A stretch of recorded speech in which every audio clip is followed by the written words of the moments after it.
An invasive species is a very real threat to the biodiversity of an ecosystem for a multitude of reasons. Take the lionfish in the Caribbean, for instance. Relegated to the warmer waters of the Pacific Islands, these creatures evolved in an area and are in balance with the life there as they are eaten to keep their numbers stable. However, once being brought into the warm waters of the Caribbean, given the more aggressive species of the Pacific, this would then equip them to deal with the predators of the Caribbean, and thus, really only man has become their natural predator to kind of rectify this issue. If they are allowed to flourish unchecked, it's likely the native fish would be outcompeted, which would then lead to a decline in the health of the overall area as reverberations across the food web would be felt by most animals trying to survive. We see one such event actively taking place also within Pitch Black, also known as the Chronicles of Riddick, also probably known as some Third Thing. So in the events of Third Thing, a small ship crash lands on a planet that appears to have had a brutal climate, and given what we will see, it also appears an invasive species has set up shop and annihilated the local fauna.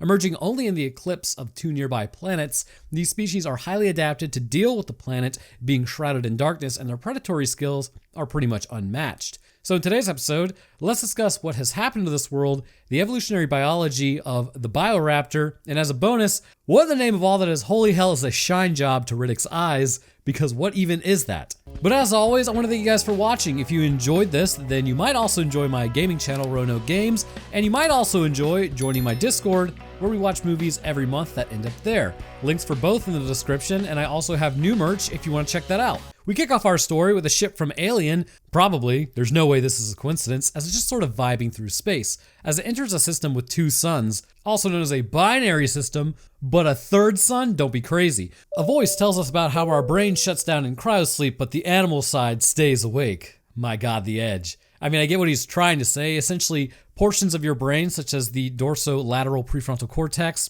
prefrontal right cortex specifically, helps you understand the passing of time, but if this was shut down, there's also no way you're just kind of hanging out, having a conversation in your head, utilizing the animal portion, which let's discuss what he's actually referencing here. As we all know, the animal portion, as it's affectionately known, is stored in the lizard brain. This is really just a colloquialism, more than anything, but essentially what it postulates is that the older areas of the brain that formed first in the evolutionary tree of life, such as the brainstem, cerebellum, midbrain, pons, medulla, these were observed in lizards. As humans became the current endpoint at this point in time for our branch of life, the monkey brain or primate brain would develop next, which with the prefrontal cortex and cerebrum being like the human brain. These three levels are represented in an imagined complexity, but they are all fairly complex if we're being totally honest. However, what is interesting is survivability of these areas of the brain. Take agonal breathing, for instance. Agonal breathing is a sign of traumatic brain injury that is being induced, and typically the area of the brain to have the light go out last is the brainstem. The human portion of the brain will die first, and then the primate brain, with the lizard brain desperately trying to get oxygen to the rest of the brain by using the body's systems. For some reason, these neurons seem more resistant to a lack of oxygen than the rest of the brain. Possibly metabolic needs are elevated in other parts of the brain due to the complexity of their tasks, and the lizard brain just has to keep the brain functioning as well as the body. But again, these are just colloquialisms, but possibly this is why in cryosleep, much like how your body is still functioning, the goal is to actually keep the lizard brain going, but shut down the human and primate portions of the brain. And with these subdued, you aren't talking in your head, unless you're just a giga chat evidently. Moving on. Transporting around 40 civilians, he goes over who everyone is. A couple people going to New Mecca, a woman wearing boots who sweats a lot apparently, and a cop that's taking him back to Slam. Long time between stops, so anything can go wrong. And go wrong it does. As they continue their journey, something comes blasting through the ship, waking up the crew. Another man gets immediately hit as the captain then flatlines out. So you're telling me this ship isn't equipped with the possibility to deal with getting hit with space debris? I mean, it just punched through the outer armoring with literally no resistance. You think at some point kinetic barriers or something would exist, or I mean, hey, just even thick armoring on the ship. Of course, what is it? 1 gram of material run into a piece of armoring at 40,000 miles per hour does cause a bit of an impact. So one guy then falls on top of a woman and he says gravity wasn't even supposed to be activated for a few months, so why did he fall? Brother, your captain is gone. Then again, he just woke up from cryosleep, so I imagine it's like the same thing when you're sleeping and then someone wakes you up, you just kind of keep talking to them like you're talking to them in a dream. In fact, I told my girlfriend the other day when she woke me up that she couldn't get shag carpet in her vehicle. No idea what that dream was about, but the pilot then heads to the cockpit as they suit up, but they are just straight hemorrhaging air. They immediately enter the planet's atmosphere at a fairly dangerous descent. The pilot attempts to slow the descent, which goes over about as well as wet fart in church. as then they start hitting a flat spin. She gets it rectified as then she starts dropping pieces of the ship off with it as she can't stabilize. So apparently the cargo contained within is just all wrecked. Checking the composition of the atmosphere, the pilot goes to drop the actual passengers, but these ones are special. Not the other two pods, evidently, which I'm assuming there were people in. It's also unknown how many passengers were dropped. Like we'll see later, one guy makes it back to the ship momentarily, which has just got to be a completely horrible fate. But I don't know what the other 30 passengers did or if they were burned up. Then the other guy goes and blocks her from being able to drop these passengers as she says she was going to purge them all. Well, morally, she kind of blows. The windshield then breaks open, but luckily it's only marginally warmer here as the ship's tail end strikes first, with the other guys starting to get yeeted. The tail breaks apart, almost ejecting Yellowstone over here, as that was a pretty bad landing. So as everyone wakes up, Yellowstone has survived. He realizes Vin Diesel is gone. Vin Diesel, of course, being short for Vehicle Identification Number Diesel. But he ends up getting attacked by him, but is able to just kind of overpower and subdue him. The pilot then checks out the other guy who has a handle through his chest, and yeah, that's near his heart. That's going to be a definite bleed out. As she moves the handle back and forth, yeah, that's still tender. The pilot then tells everyone to get out as nothing is stronger than family is then tied up.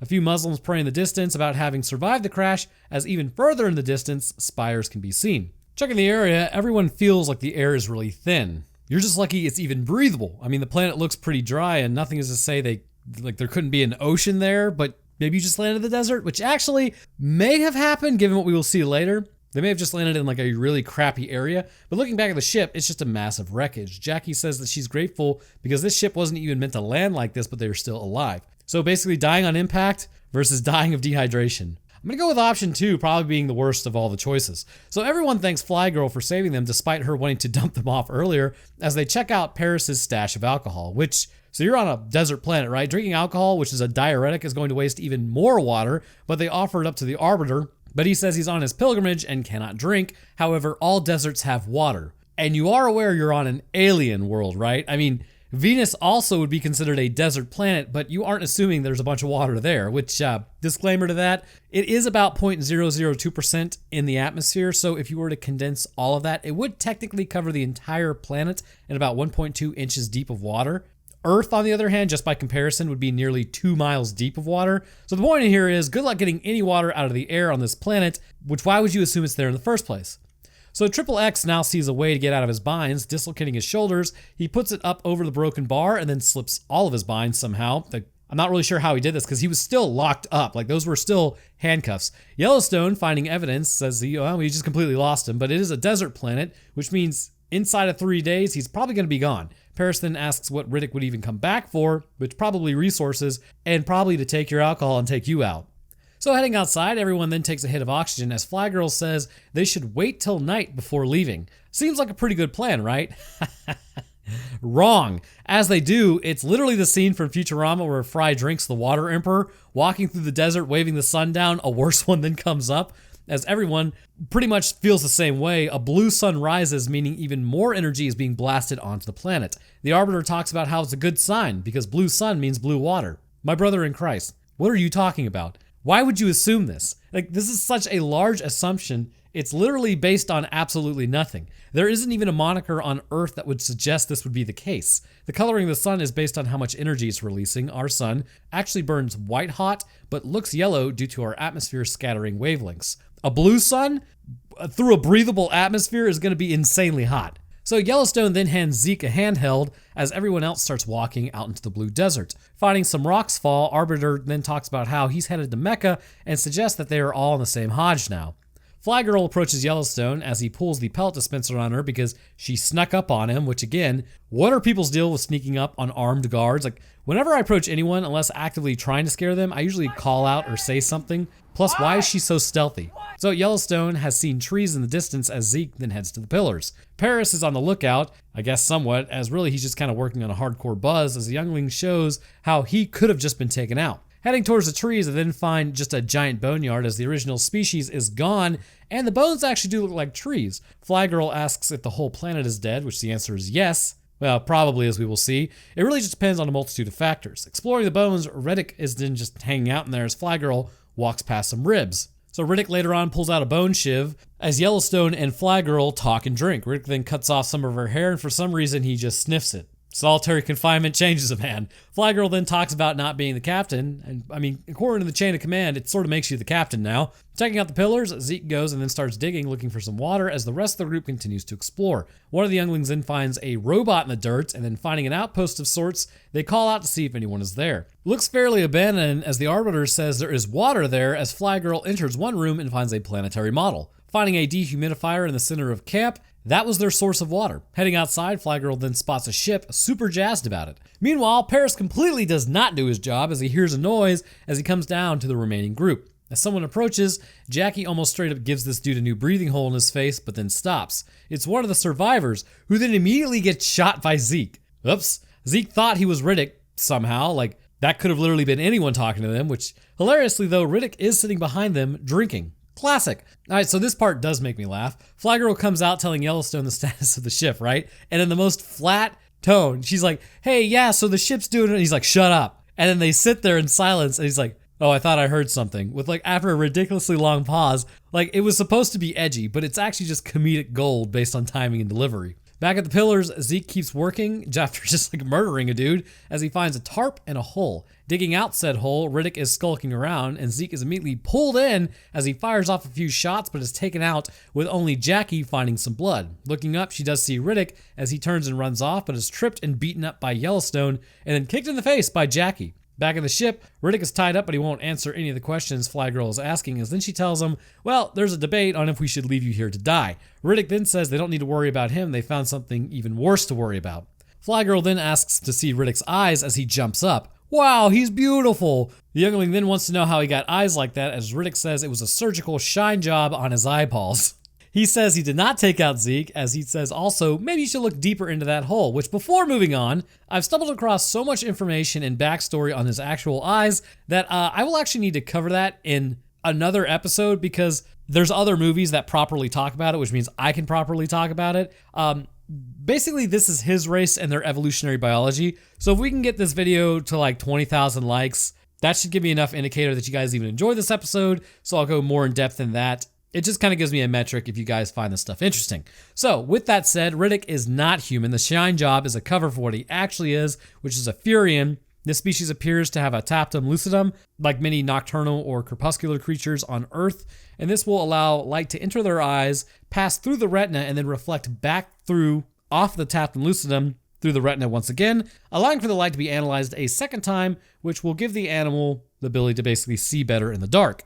And this is what makes Riddick so light sensitive. Not through some shine job as suggested like when he was in prison, although it is stated he did trade like 20 cigarettes for the job. This would also mean, like given his warrior race status, that Yellowstone is an absolute badass amongst humans because Furians are supposed to be stronger than humans. Anyways, so Fly Girl says she's gonna go check it out as Yellowstone says he's just lying. Entering the hole, she then finds the gypsum cave system, and moving around, the pillars provide actually some light. A creature then begins moving behind her. Continuing to explore the caves, she then finds Zeke's foot, which is not ideal. She sees that she's being surrounded as, God damn it, Jenkins, fire your weapon. Crawling up the pillar, the creature has grabbed her and then is trying to pull her down. The youngling then hears her in one of the pillars as they're able to break through, but for some reason, Riddick just starts pulling on his restraints like a weirdo. I'm not sure why they flashed over to this. All right, so they pull Fly Girl out of the pillar as then she gets dragged back, but they're able to free her before she gets pulled in completely and then eaten by something down there. Returning to Riddick, Yellowstone says he's tired of chasing him, so he will cut him loose if he helps them because it's kind of an all hands on deck scenario. Riddick then says to just ghost him as that's what he would probably do to him if the roles were actually reversed, as then he fires around near his head. The spread is wider than expected as then we roll credits. Nah, I'm just kidding. Narrowly missing Riddick's head, Yellowstone says he wants him to remember this moment because it could have gone completely differently. Freeing him, Riddick then gets the pelt dispenser from him, telling him to remember this moment as it could have gone completely differently. So I guess they're even now. Grabbing one of the power cells, the group then begins to walk to the ship. Dropping some alcohol, Riddick then grabs it and downs the whole thing. So getting to the drop ship, they load up one of the power cells as Yellowstone tells Riddick to check out the connexes as they need to patch the wings with anything that they can find. Back at the dehumidifier, it then starts to pull water from the atmosphere as Fly Girl says the ship has room for 5. Outside, Riddick finds evidence that people didn't just pack up and leave. Yellowstone then calls to Riddick like a complete dog saying, "Here, boy," which, nah, brah. Like, that's how you get killed. Anyways, as one of the younglings is in the building, with the rest drinking some water in another. Flygirl then starts asking why they left their stuff there, as Riddick says the people were all dead and that's why they left their stuff. So the Arbiter comes in calling for Ali, as Riddick then says, has anyone checked the coring room? Ali then gets attacked by a bunch of creatures as everyone else enters the room. The Arbiter goes to check out, finding one of the doors is moving, and opening it, the creatures are in there and they find Ali has been picked mostly clean. Having buried him in an alien world, they then check the hole those creatures went into and find that the people in there are nothing but skeletons. Jackie then hands Riddick some oxygen, as Jackie says it's to say that she was sorry. Checking the core samples, they find the samples were dated this month 22 years ago. Checking the planetary model though, it appears as though every 22 years an eclipse happens where the planets all move as one and the sun is blocked. Well, I guess the suns are blocked. Yellowstone then tells Flygirl how Riddick escaped last time. He can pilot ships and the plan is to not actually take Riddick with them or let him go free. Well, I guess they're gonna take him with them, but just kind of string him along.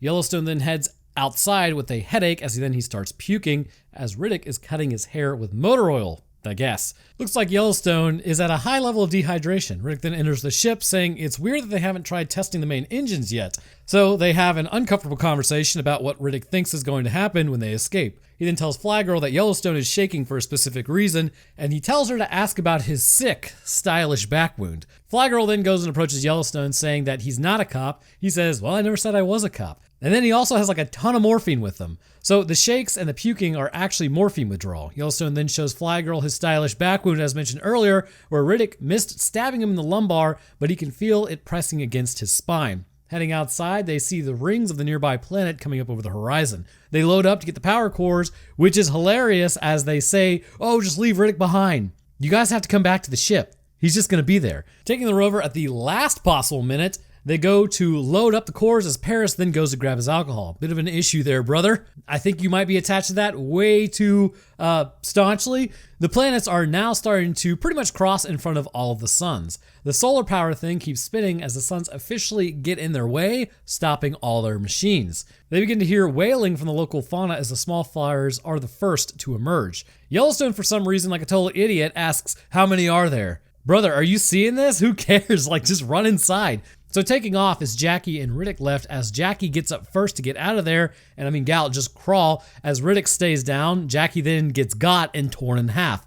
Flying like an eagle, she's gone, as Riddick then gets up and heads inside. The pillars now start cracking as the real threat is released. Hundreds of larger creatures begin flying towards them as the last bit of sun flashes into the night. So before we get into that, however, let's first discuss the infant versions. These guys are literally just the younger version of the large ones. They will typically exit out of the hive during the beginning of the eclipse, and I imagine their reasoning for this is to try to find as much food as possible before the larger ones arrive. This species is highly cannibalistic, with evidence of even the infant versions attempting to eat one another. The generalized thinking concerning their behavior is this was probably not always the case. At some point in the past, for some reason or another, they came up out of the ground, and I believe it had to have been a multi-pronged issue that led to the extinction of the local fauna, and the Bioraptors are only part of the problem as they became an invasive species on their own planet, but we will get there shortly. Inside of the ship, everyone just kind of keeps hiding as they hear the things are outside of the ship's walls. They are on the outside of the hole, basically breaking through immediately as the Arbiter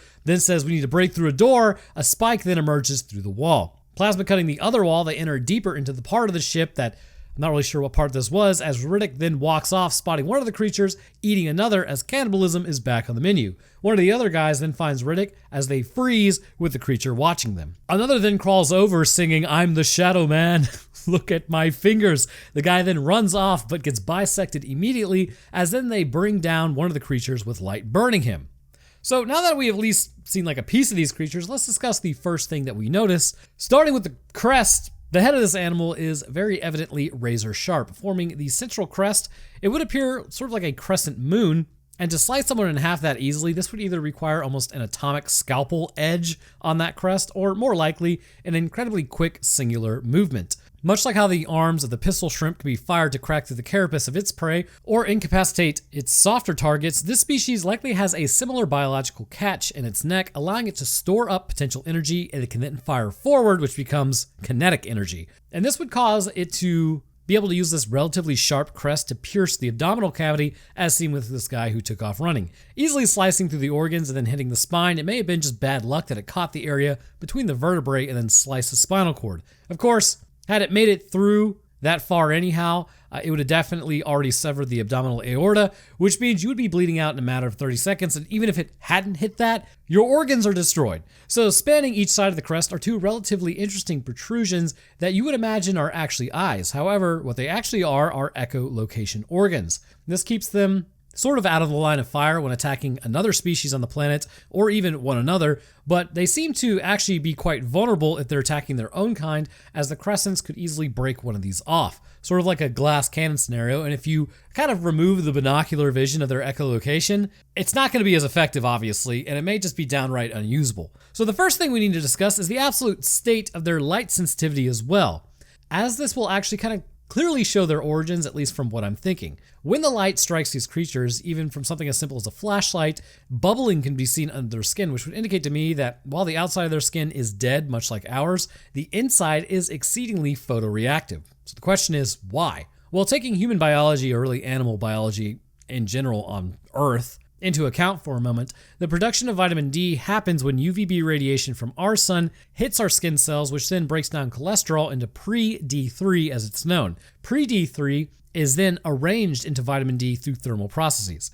From here, CYP27A1, CYP27B1, and CYP27R1 are involved in its activation. Now, how does this really relate to the creature? Given energy from the sun still does have a major impact on our survival, seeing as we need vitamin D to function, with symptoms of deficiency being like bone pain, mood changes, muscle pain, fatigue, sleep issues, and like a ton of imbalances in your body with it functioning, it could stand to reason that these creatures require a form of this vitamin as well. However, due to them living under the ground, their reactivity to any light, even say stray light beams, would be much more sensitive. Essentially, what drives their production would need to be running on an infinitesimally small fraction of what humanity needs, that what appears to be pitch black, that's right, to us, would still possess some form of usable light to them. You can actually see the same thing if you've ever used night vision. I remember being a youngling and going onto an army base, like during Family Day or something like that, coincidentally. That's also when the hearing got screwed in my right ear when a jet took off, which was absolutely hilarious.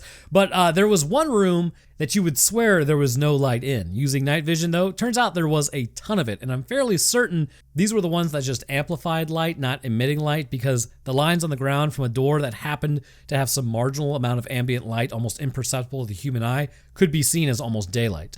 I believe this is how the creature's bodies evolved. They would build these spires during the eclipse that would then let in a small amount of refracted light off the walls. This would allow their bodies to be able to create potentially the vitamins they needed. However, direct light would send these processes into overdrive and force the delicate, highly reactive machinery of their cells to kick it into triple overtime. And even after expiring moments ago, their cells are still alive, but this would ultimately induce apoptosis, causing the bubbling that we see below the skin. And you may be asking, well, why would they build these spires in the first place? I mean, we see termites do it, but these creatures are actually smart enough to use their own blood in order to put out fires or cover up lights that humans have. This is seen in other movies, but we'll get there eventually. So keeping the torch going, they get as much light as possible, and the plan is to get the cells back to the ship. They wonder how long the eclipse can actually last. As Yellowstone says, we need to just sit tight. As it's brought up, that's what the original outpost did, and we saw the results of that. So everyone is about ready to fight, as Riddick has a knife at Yellowstone's crotch, and using the torch to keep away the creatures, and then exit the crashed ship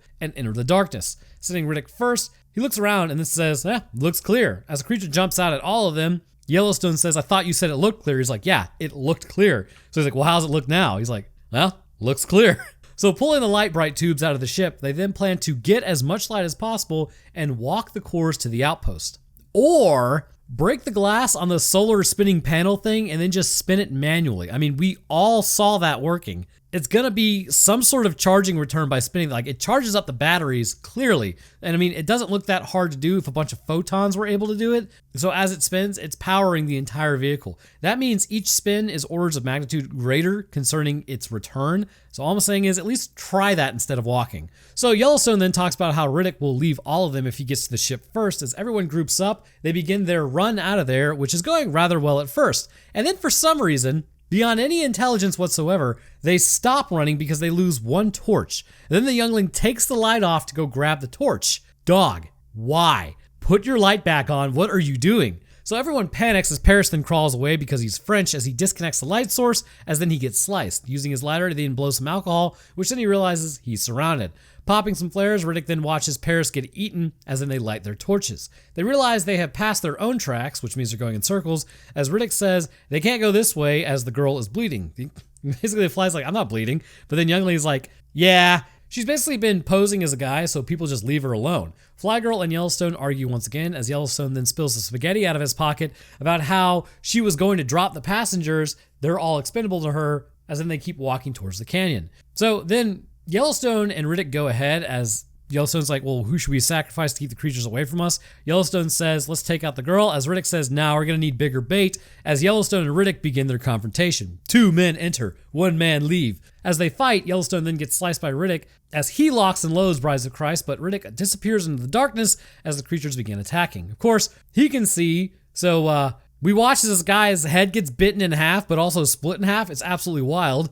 And that was the end of Yellowstone. You know, considering this was like a Homo sapiens on Furian fight, humanity did pretty well going toe-to-toe with an alien race, I gotta tell you. So Riddick then returns to the group, somehow surviving, as then he tells the youngling not to cry for Yellowstone. The Arbiter then approaches, asking if Riddick wants to pray with them. Riddick says he believes in God, but he hates him, which is technically still a belief. You're getting dragged upstairs when the lights go out, whether you like it or not. Riddick then says he will take the cells to the ship as they start their run through the canyon with the creatures above. Lighting a few on fire, somehow nobody gets flown like an eagle during this as the creatures begin eating one another. Entering Bone Alley, phrasing, Suleiman then gets bitten as the creature comes after the youngling. Flygirl goes to help but gets yeeted as Riddick then grabs the creature and he eviscerates it and takes it out permanently. Blue blood. Interesting, that means it actually has a copper-based blood as opposed to our iron-based blood. So iron is red, copper is blue. Now the interesting thing about copper-based blood is it's actually less efficient at transporting oxygen,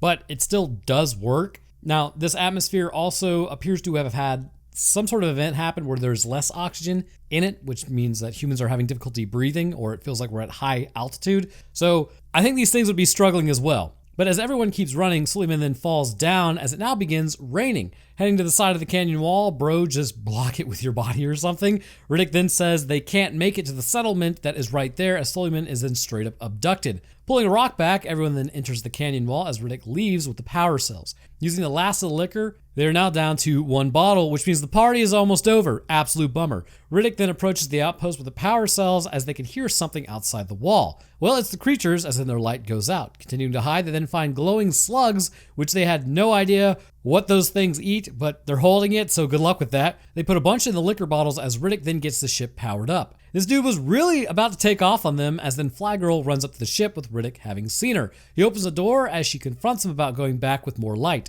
Riddick gives her more light and then she says, I will just go back by myself. Then he's like, well, how about you just come back with me instead and we leave them? Straight up renegade actions here. He then reaches out to her as he says, you should probably save yourself. She then attacks Riddick as he says she's the captain, and then he goes for his knife as she says that she would die for them, so that activates his almonds, I suppose, so now he's good to go. Back at the rock, Flygirl returns with Riddick as the youngling says she never had a doubt.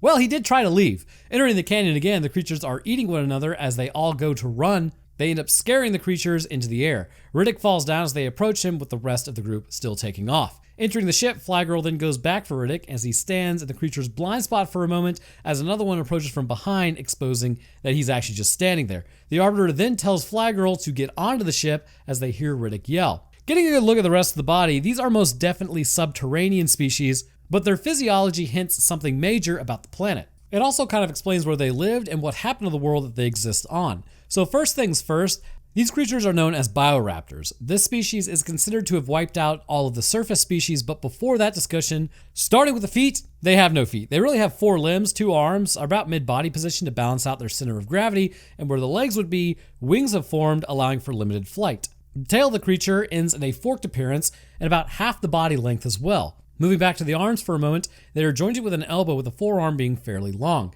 The hands of the creature are fairly massive with 4 fingers tipped with claws and a large internal spike that appears to reside within the forearm itself that can be brought out for offensive and defensive measures. The skin is fairly pale as discussed and very sensitive to light, and the face of this creature is really just the crescent and the mouth. Large teeth exist in the mouth, clearly showing that it is a carnivore if that wasn't obvious. They also have an extremely good sense of smell, and the echolocation does help them to see prey, which further highlights their evolutionary pathway.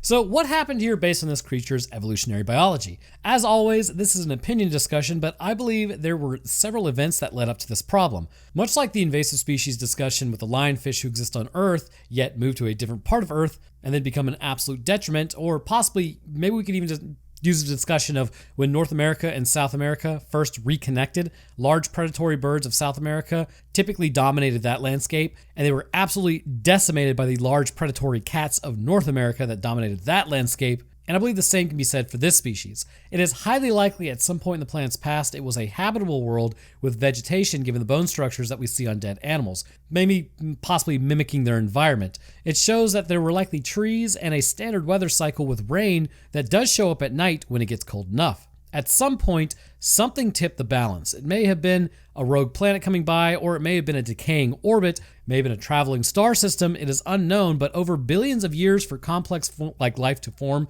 on this planet, it's clear the weather was beginning to change. Around this time, while the surface was changing, animals were evolving under the ground. It is very likely large chasms and open cave systems allowed for the troglodytic species to evolve down there. And this may have been for the simple fact that potentially there were always 3 suns in the system, and while the surface was hot, life could still exist there, but some species chose to go underground. It is likely a much more predictable night and day cycle existed around this time as well, keeping the troglodytic species from really coming back up to the surface for any extended period of time. Then something cataclysmic had to happen. The Bioraptors were always under the surface of the planet, but stayed there as potentially the suns would come up every day, or maybe the surface just always had constant sunlight. It's not too far-fetched to believe that vegetation could evolve to just deal with the constant sunlight, and large animals would evolve to have shaded structures on their back to keep their main body cool from continual sunlight, or even it could have been that maybe they had vegetation on their bodies that allowed for them to kind of use the sunlight, but they were still animals. And this is why I believe potentially a rogue planet entered the system. Upon doing so, this planet would either alter the orbit of this world, or given how close the planets actually are, it almost appears possibly it was turned into a moon. By happen chance, the orbits would then stabilize, and this new arrangement would be established. Every 22 years, for several months at a time, the planet would be shrouded in darkness, and this afforded an opportunity for the Bioraptors to emerge. At first, it was likely detrimental to the population, but given it would take 22 years to reemerge after the fact, the animals on the surface probably recovered population-wise, but the problem was growing because the Bioraptor numbers were growing. After 22 years, more Bioraptors would emerge, taking out everything in the area until a tipping point was reached and animals on the surface would start actually heading into negative numbers as emergence after emergence would happen. At the same time, the climate of the planet was likely shifting to become drier given the new orbit. Eventually, the Bioraptors would emerge for the last time, and anything that was left living on the planet would have themselves completely wiped out. The next time they emerged hungry, they would then turn on one another in order to survive. It may be possible a smaller population still exists under the ground, and this population closer to the surface is just sort of stuck as they can no longer either get back underground, or maybe they just don't even know where the entrance is, or it's because they just kind of choose not to. Even if they did, it may just be that this would also wreck the delicate balance below the planet, much like it did on the surface. So back to the movie. Going to find him with a fraternity bottle of Jack Daniels, she then gets to him as he's injured. His leg has been broken, and as she hugs him away, she gets stabbed and grabbed and pulled into the darkness Jeepers Creepers style. He says, "Not for me." Not really sure why, like for some reason, as then he returns to the ship. I'm guessing maybe he thinks that she didn't die for him. Is that what you're saying, you giant nerd? Anyways, getting it ready to go, he then stops and waits for the creatures to surround it. Firing up the engines once more, he blows a ton of them away as a parting gift before blasting off, which was really stupid as he hits a ton of them on the way up, which could have easily broken through the windshield. Having reached space, the youngling then asks what they should tell anyone that they run into, as Riddick says to tell them that Riddick is dead. Leaving the system, one has to think, Riddick was in a maximum security prison for actually literally taking people out. Now, I haven't watched the sequel, so I imagine they humanize him a bit more, but this would be like forgiving Jeffrey Dahmer because he helped an old lady across the street one time. But anyhow, thus concludes Riddick. The Bioraptors, I believe, have already evolved in this world, much like the cataclysmic event of North and South America joining, resulting in the extinction of several large predatory birds of South America. As the species came to realize that they had new hunting grounds during the eclipse, they would experience a population explosion that would ultimately sterilize the surface of complex life. They clearly evolved in a troglodytic environment that appears to have had such large areas that this actually allowed them to have limited flight, which became a viable source of movement. Really sucks about the planet though. Would have been great concerning as like a world to colonize. But then again, Venus likely also was awesome. Like, if we could get Venus from like a billion years ago, I bet our space program would be so much better than it is now. But anyhow, I want to thank you guys for watching. What do you think of my theory of what happened to this planet? Let me know down in the comments. If you enjoyed, then leaving a like is always appreciated, as it gets the video out there, and subscribing lets you occasionally know when I post. I'll drop my Twitter, Discord, Roanoke Games, Roanoke Tales, as well as my Patreon down in the comments, or not comments, but description. But speaking of patrons, I'd like to thank mine real quick. First, huge thank you to our astrophysicists, Death's Dancer, and Feather. Thank you guys. Next, I'd like to thank our scientists, Eris, Dakota23, Invictus Echo, Lucian Dragon, Metric System, Official Texan, and Virix Hellstrom. Thank you guys as well. And to the rest of my patrons, I do appreciate y'all's support. It goes a long way towards keeping everything running smoothly, so thank you. All right, that's gonna do it for me. I hope everyone enjoyed, and I will see y'all in the next one.